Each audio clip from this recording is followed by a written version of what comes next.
Voilà pour des choses que je voulais quand même dire au moins sur l'Ancien Testament, mais le bouleversement théologique, c'est celui que j'ai déjà évoqué tout à l'heure lorsqu'on a parlé du jour du Seigneur, mais ça vaut autant pour la foi en un Dieu de vie, c'est la résurrection du Christ. Mais rappelez-vous quand même ce qu'était la foi en la résurrection au temps de Jésus. Parce que sinon, on ne peut pas comprendre après les ouvertures de Paul et de toute la communauté chrétienne. Cette foi en la résurrection, dont je viens d'indiquer un petit peu les points les plus saillants, les sommets, cette foi-là n'était pas tout uniment et tout unanimement partagée par le peuple juif. La certitude, c'était la certitude du Sheol. La certitude de la résurrection, vous connaissez au moins comme moi deux grandes familles de croyants juifs contemporains du Christ qui n'étaient pas du tout d'accord là-dessus, ce sont les pharisiens et les sadducéens. La foi pharisienne, et c'est un peu la foi dont je viens vous exposer déjà les pierres d'attente, la foi des sadducéens, sous cet angle-là, est très différente, et les sadducéens, pour le dire franchement, ne croient pas en la résurrection des morts. Les sadducéens pensent à un Sheol, mais à un Sheol dont on ne peut rien dire, et puis point. Ce qui n'empêche pas que ce soit une foi portée par une espérance, parce qu'il y a une foi véritable en un Dieu, mais c'est en un Dieu qui ne dit rien et qui ne fait rien pour le Sheol. C'est ainsi. C'est encore une vision de Dieu, d'ailleurs finalement, que beaucoup de gens ont. Il y a beaucoup de gens qui sont prêts à se battre pour une justice qu'ils trouvent juste, peut-être même qu'ils enracinent dans une forme de divinité, et c'est très bien, mais qu'on ne vienne pas de leur parler de la résurrection.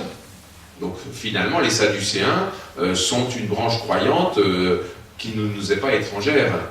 La foi des pharisiens va autrement. Et à plusieurs reprises, et dans les évangiles, et dans le Nouveau Testament, c'est-à-dire en particulier dans les Actes des Apôtres, on a très clairement mis en évidence cette opposition. Je cite les deux passages auxquels vous pensez aussi bien que moi. Dans l'évangile de Saint Marc, au chapitre 12, les versets 18 à 27, c'est cette fameuse question que des Sadducéens viennent poser à Jésus, avec l'obligation pour quelqu'un dont l'époux est mort, pour une dame dont l'époux est mort, d'épouser le frère pour avoir une descendance. Donc quelque chose qui est aussi un commandement d'alliance, c'est-à-dire que la vie, par la génération, par les transmissions de génération, que cette vie-là perdure, donc il y a quelque chose d'un Dieu de vie derrière cette obligation, mais avec l'exemple un peu caricatural des 7 qui meurent les uns après les autres, et alors, à la résurrection, de qui sera-t-elle l'épouse? La question qui est par derrière, c'est effectivement une négation de la résurrection. Et Jésus le sait fort bien, qui renvoie les gens, les Sadducéens, dans leur but, en disant au moins deux choses. C'est qu'il ne faut pas imaginer la vie après la mort comme nous l'imaginons sur cette terre, même en mieux. Il y a un saut qualitatif qui échappe à notre imagination. Alors c'est traduit par le fait qu'on ne prend ni mari ni femme dans l'au-delà, vous vous rappelez. On vit comme des anges, c'est une expression que nous on a besoin de réinterpréter, parce que ça ne veut pas dire qu'on vit comme des purs esprits. Nous ne sommes pas des anges, nous ne le sommes pas ici, nous ne le serons pas davantage au-delà. Bon, il y a cette affirmation, et l'affirmation que le Dieu est bien le Dieu des vivants, et que vous avez complètement faux. Pas vous, les Sadducéens, que les Sadducéens sont complètement dans l'erreur, et qu'ils n'ont même pas médité cette part d'écriture sainte qui était en gros le Pentateuque, les 5 premiers livres, sur lesquels ils appuient toute leur foi. Et pour cela, Jésus, bien évidemment, prend une citation du livre de l'Exode, donc en plein dans la foi des Sadducéens, pour leur dire, mais alors quand il dit qu'il est le Dieu d'Abraham, d'Isaac et de Jacob, est-ce qu'ils sont morts ou ils ne sont pas morts? Est-ce que ce ne sont pas plutôt des vivants parce qu'il est le Dieu des vivants? Bon, puis il les renvoie. Je ne sais pas ce qu'ils ont fait avec ça, je ne sais pas ce que vous en faites, mais entendez en tout cas que le Christ s'inscrit comme bon pharisien du côté de la foi en la résurrection. Et c'est un débat un peu analogue que saint Paul va pouvoir provoquer, ce qui lui vaudra finalement d'être soulagé au tribunal, où en acte 23, versets 6 à 8, il arrive à opposer, là encore, pharisiens et sadducéens, puisque lui, bien entendu, comme pharisien et comme disciple du Christ, va annoncer la résurrection. Donc vous voyez, c'est pas une foi unanimement partagée, et puis quand bien même elle est partagée, elle ne dit pas encore ce que nous allons pouvoir en dire. Alors l'exemple le plus frappant à ce sujet, c'est la résurrection de Lazare.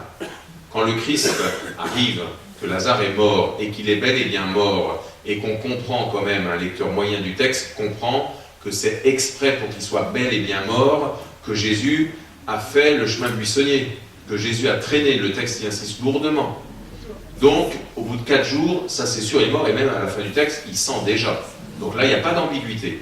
Lazare est mort, et pourtant Jésus arrive donc, et puis il y a ce petit dialogue avec Marthe et Marie, que j'ai mis un tout petit peu plus loin, donc sur lequel on s'arrêtera, mais juste pour vous dire que dans ce dialogue, quand Jésus demande à Marthe si elle croit en la résurrection, bon, elle est une bonne pharisienne, en tout cas elle est sans doute de cette école-là, et elle dit oui, elle y croit. Mais qu'est-ce que ça veut dire de dire que oui, elle y croit? Ça ne veut certainement pas dire qu'elle pense une demi-seconde que Jésus va ressusciter Lazare sur le champ.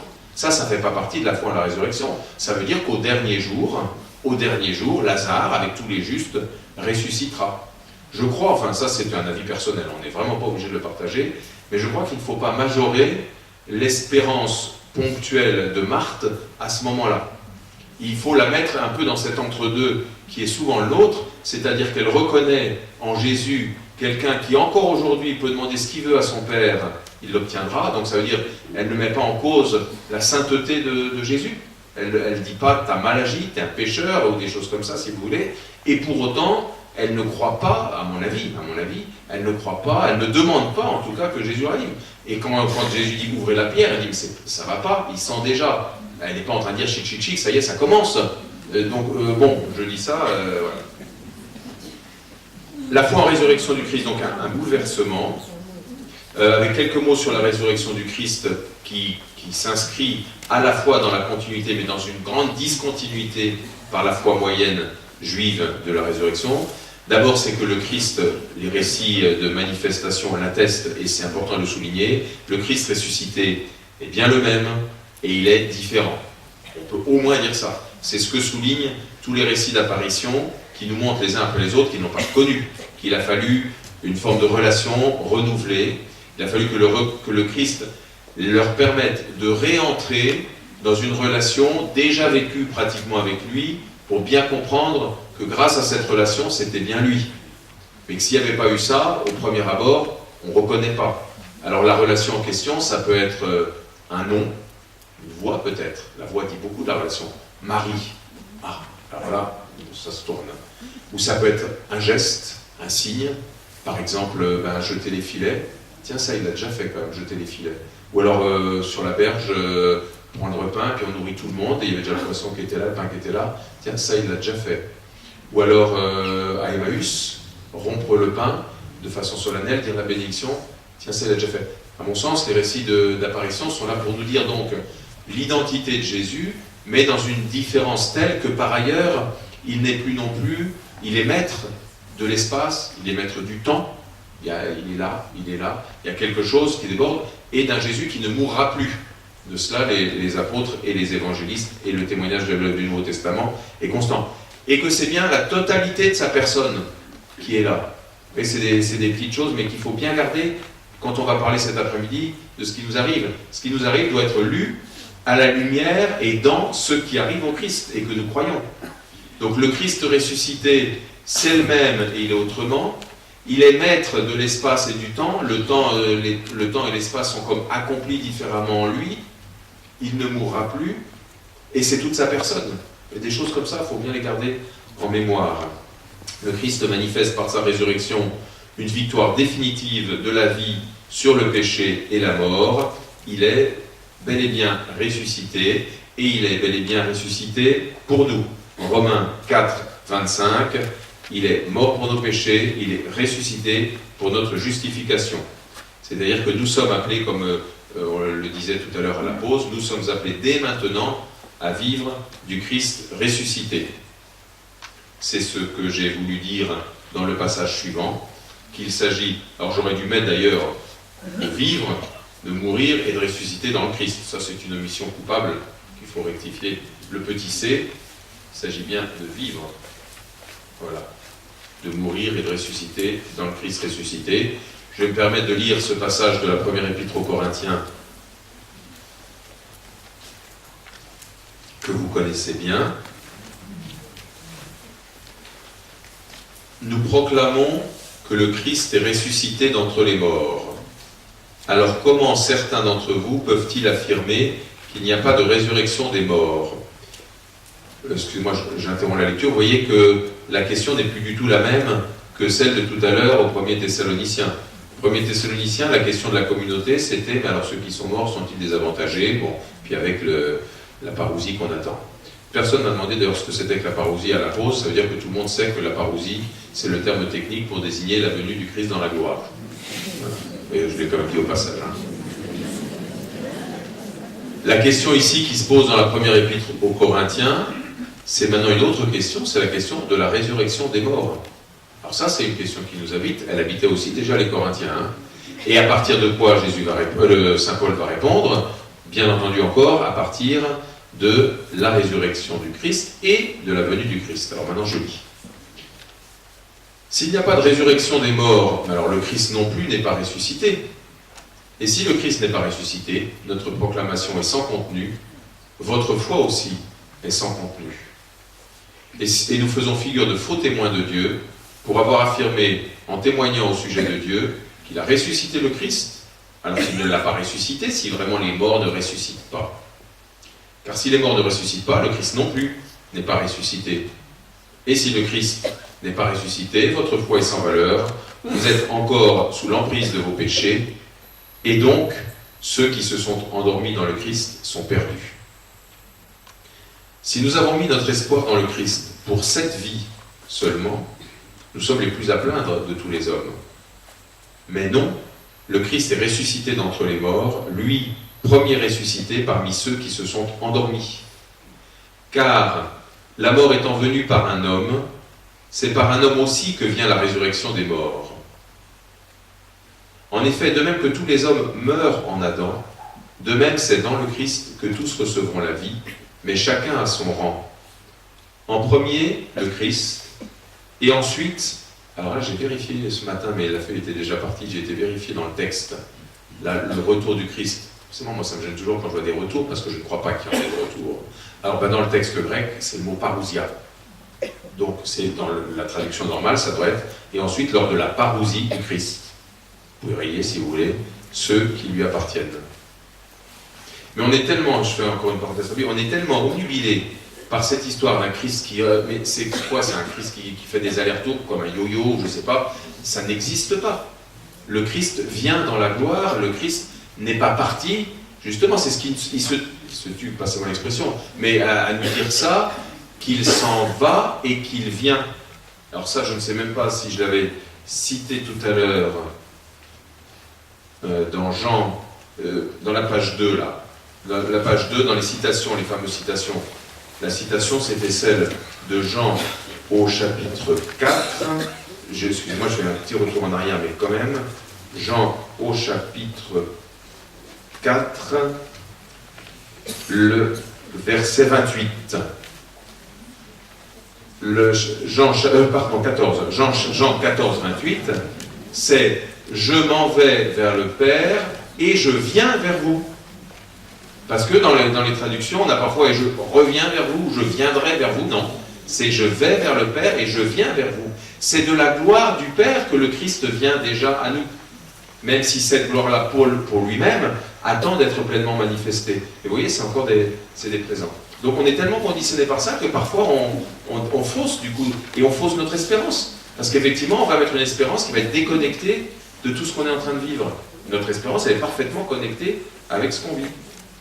Alors, tout sera achevé quand le Christ remettra le pouvoir royal à Dieu son Père, après avoir anéanti parmi les astres célestes toute principauté, toute souveraineté et puissance, car c'est lui qui doit régner jusqu'au jour où Dieu aura mis sous ses pieds tous ses ennemis, et le dernier ennemi qui sera anéanti, c'est la mort, car il a tout mis sous ses pieds. Mais quand le Christ dira « tout est soumis désormais », c'est évidemment à l'exclusion de celui qui lui aura soumis toutes choses, et quand tout sera mis sous le pouvoir du Fils, lui-même se mettra alors sous le pouvoir du Père, qui lui aura tout soumis, et ainsi Dieu sera tout en tous. Soulignons 2-3 choses juste là-dedans. Par exemple, la 3e ligne. Si le Christ n'est pas ressuscité, notre proclamation est sans contenu, notre foi aussi est sans contenu. C'est quand même toujours très intéressant comme exercice personnel à se demander, mais effectivement, si le Christ n'est pas ressuscité, est-ce que ça change quelque chose à ma foi? C'est une question un peu brutale, hein, mais je crois que c'est une question salutaire.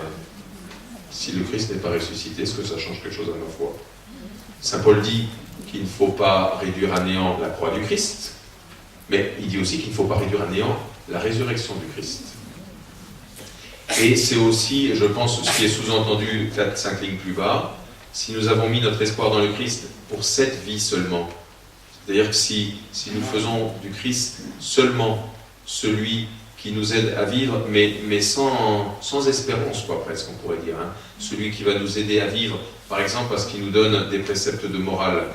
C'est bien, les préceptes de morale, c'est utile, mais ils sont portés par quelle espérance? On peut avoir des préceptes de morale totalement désespérants, et d'autant plus désespérants qu'on n'arrive jamais à les appliquer en plus. L'espérance chrétienne n'est pas un moralisme.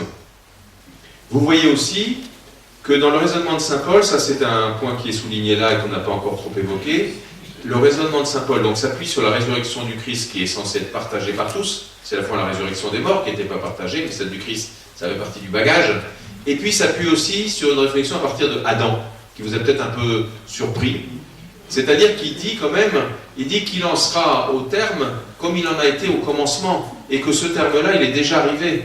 Parce que finalement, le fait de penser l'histoire du peuple à partir et à travers Adam, ça fait partie de n'importe quel lecteur de la Bible. Il faut l'interpréter, tout ça est vrai, mais il y a une figure d'Adam, qui est une figure d'humanité typique, une humanité qui va être marquée par le péché, une humanité qui consent au péché, tout ça, on voit ça derrière la figure d'Adam, mais effectivement, Adam a une portée, non pas individualiste, mais vraiment une portée communautaire. Et saint Paul peut s'appuyer là-dessus, c'est ça qu'il fait. Il dit, mais dans la figure d'Adam, vous entendez une communauté humaine qui a été marquée par le péché, qui est marquée par la mort, alors ce raisonnement-là, à tout le moins, appliquez-le aussi au Christ, et faites de la personne du Christ celui dans lequel tous vont être marqués par la vie et par la résurrection. Vous voyez, c'est toujours intéressant de voir les arguments sur lesquels s'appuie Paul, parce que pour qu'un raisonnement puisse toucher les interlocuteurs, il faut que les arguments soient partagés. Si vous utilisez pour convaincre quelqu'un de n'importe quelle situation un argument qu'il ne va pas recevoir, eh ben votre raisonnement, il vaudra la réception de cet argument, c'est-à-dire 0. On fait toujours comme ça, quand on veut convaincre quelqu'un, on le prend sur son terrain, si j'ose dire. Saint Paul fait pareil. Ce qui veut dire que, au passage, que la foi juive dans Adam n'est pas, encore une fois, cette espèce de regard fondamentaliste ou scientifique ou individualiste que nous, on a parfois tendance à faire. Adam est une figure corporative. Le Christ est, de la même façon, cette figure corporative de la vie. Et on entend enfin, dans la dernière partie du texte, on entend comment saint Paul peut à la fois dire que le Christ a tout accompli, et que vraiment nous sommes déjà ressuscités dans le Christ, et en même temps faire état des combats qui continuent à agiter l'humanité, l'Église, les chrétiens, et en particulier ce combat contre la mort, dont saint Paul peut dire qu'il a été vaincu par le Christ, puisque le Christ est ressuscité des morts, et qu'en même temps, cette victoire-là a besoin de nous rejoindre tous, et que tous, pourtant, nous sommes encore marqués par la mort, c'est-à-dire qu'il y a quelque chose d'inachevé, comme je le disais tout à l'heure, dans l'accomplissement réalisé par le Christ. Et cet inachèvement, c'est la façon que tous, nous allons pouvoir accueillir et dont nous allons pouvoir vivre de la résurrection du Christ. Une des raisons par rapport à la question du délai, ce fameux délai, enfin entre guillemets, la venue du Christ, qu'est-ce que Dieu attend? On se demande parfois, mais Dieu attend que tous nous croyions en sa résurrection. Et que cette annonce-là, elle soit faite. Alors on pourrait prendre d'autres passages du Nouveau Testament pour dire que l'urgence, c'est effectivement de répandre, c'est une urgence missionnaire qu'il y a par derrière. Et par là, on pourrait rejoindre des tas de lignes du pape François. L'urgence missionnaire, c'est une urgence, et c'est aussi une urgence d'annonce de cette résurrection, de sorte que Dieu soit tout en tous. Il y a une façon d'urger la parousie, sur laquelle nous n'avons pas de prise directe. C'est un événement divin, la parousie. Et pourtant, il nous est confié comme aussi une tâche à nous. Quand nous disons que ton règne vienne, si on le dit au sérieux, ça ne veut pas dire simplement, bon ben Seigneur, bouge-toi un peu, c'est à toi de jouer. Ça veut dire, Seigneur, moi je veux que ton règne vienne, je sais qu'il est venu par ta résurrection, et ça me bouge. Donc on ne peut pas dire cette prière, si on ne veut pas la dire de façon blasphématoire, on ne peut pas la dire sans en même temps dire que nous nous engageons pour faire grandir tout ce que le règne suppose et que Dieu réalisera, mais nous sommes au travail. Et c'est très exactement ce que je vais dire dans le point numéro 2. Donc je lis quand même avant 2 secondes l'autre passage là, dans la discussion entre Jésus et Marthe au moment de la résurrection de Lazare. Marthe dit à Jésus, Seigneur, si tu avais été ici, mon frère ne serait pas mort, mais maintenant encore, je le sais, tout ce que tu demanderas à Dieu, Dieu te l'accordera, ce qui est quand même une façon de confesser la sainteté, à tout le moins, de Jésus. Jésus lui dit, ton frère ressuscitera. Marthe reprit, je sais qu'il ressuscitera à la résurrection au dernier jour. Jésus lui dit, moi je suis la résurrection et la vie. Celui qui, alors c'est sur ces phrases-là que je voulais m'arrêter, celui qui croit en moi, même s'il meurt, vivra. Et quiconque vit et croit en moi ne mourra jamais. Ce sont des phrases magnifiques, ce sont des phrases illuminantes. Celui qui croit en moi, même s'il meurt, vivra. Alors le meurt en question, s'il meurt en question, c'est ce qui nous attend tous. Et donc c'est déjà une façon de dire que de toute façon, notre foi d'aujourd'hui nous fait vivre de notre vie que nous aurons après la mort. Mais la deuxième phrase dit autre chose, c'est pas deux fois la même phrase, hein. Et quiconque vit et croit en moi aujourd'hui ne mourra jamais. Alors ça, c'est une phrase qui peut-être nous interroge davantage et qui nous paraît en plus en contradiction directe avec la phrase précédente où il est question de même s'il meurt. Même si cette phrase, elle est mise comme une espèce de concession, on sait bien que c'est une concession, j'ose pas dire à perpétuité parce que là c'est vraiment de mauvais goût, mais enfin, c'est une concession qui nous touche tous. Donc la mort est annoncée et pourtant ne mourra jamais. Alors, est-ce que vous y croyez? Alors, en plus, Jésus pose la question à Marthe. Hein. Est-ce que tu y crois? Et Marthe, elle est fine, hein, elle est comme nous. Hein. Elle botte en touche. Elle ne dit pas oui ou non. Elle dit oui, Seigneur, je le crois, tu es le Christ, le Fils de Dieu. Ce n'était pas la question, hein, au passage. Hein. Tu es celui qui vient dans le monde. Alors là, c'est aussi une porte ouverte qui va être magnifique. Mais nous, là, nous maintenant, celui qui vit et croit en moi ne mourra jamais. Ben, qu'est-ce que ça veut dire? Ça veut dire que tout nous-mêmes, toute cette part de nous-mêmes qui vit et qui croit au Christ ressuscité, et qui y croit de la vraie façon qu'est la foi, c'est-à-dire de façon transformante. Si nous croyons vraiment au Christ ressuscité, ça veut dire que la résurrection du Christ, comme on disait tout à l'heure, nous atteint vraiment, nous rejoint vraiment, nous transforme vraiment, nous fait vivre dès maintenant de la vie du ressuscité. Et bien cette vie-là du ressuscité, précisément, c'est une vie de ressuscité, ça ne meurt pas. Donc cette phrase-là, c'est aussi une espèce de coup de projecteur sur ce que réalise pour nous la résurrection du Christ, pourvu que nous l'accueillons, pourvu que nous y croyons dans ce sens-là, c'est-à-dire que nous en vivions.